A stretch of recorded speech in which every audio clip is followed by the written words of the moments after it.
Sir, is public health a national subject or a state subject? Healthcare is a state subject, and I think that's good. I don't feel bad about it. There's no problem with that.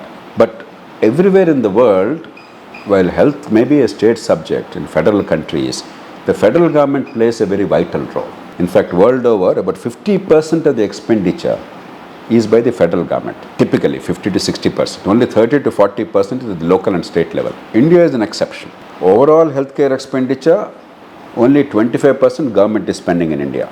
Elsewhere in the world, from 60 to 90%. Even in America, it's 50%. So there already governments are weak in India.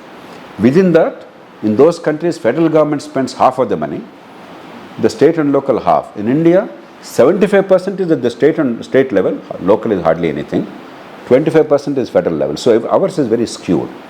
The union government's expenditure must go up considerably, but it must be a state subject, and because the state flexibility is required, states innovation is required. If you bring a uniform thing, impose on the states without regard to the local conditions, the states will not want it, you will not do justice. Because it's a state subject, we could innovate the Arogyasri here.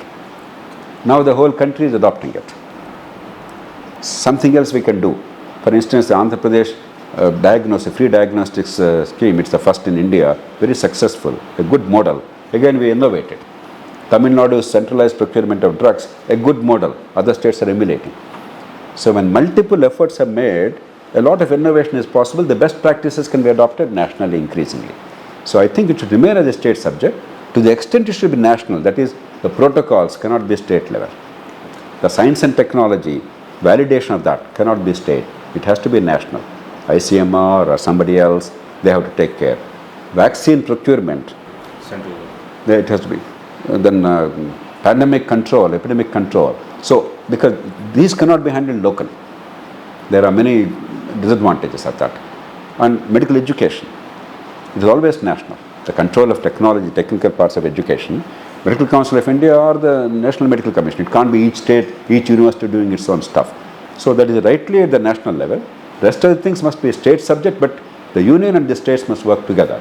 They are already working together, but there must be much greater involvement and much greater funding, but in a sensible manner. It's not more money alone, it's better expenditure. Is health should be included as fundamental right? You know, we are very fond of including everything as a fundamental right in India.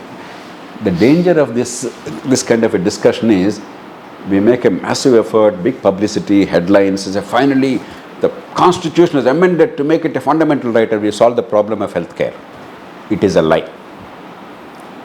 What we need is healthcare to be accessible to people, available to people.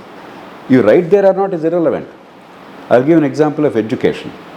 I think the 83rd amendment, if I'm not mistaken, 83rd or 82nd amendment, made education the fundamental right. As if without including in the fundamental right, the government is prevented from giving education to us. Right. And after including as a fundamental right, has education improved? Absolutely not. If anything, the outcomes today are worse than they were then.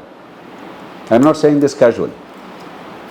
In Telangana, when they did a survey, they found 50% of youngsters between 14 and 18, they could not read the time in a watch.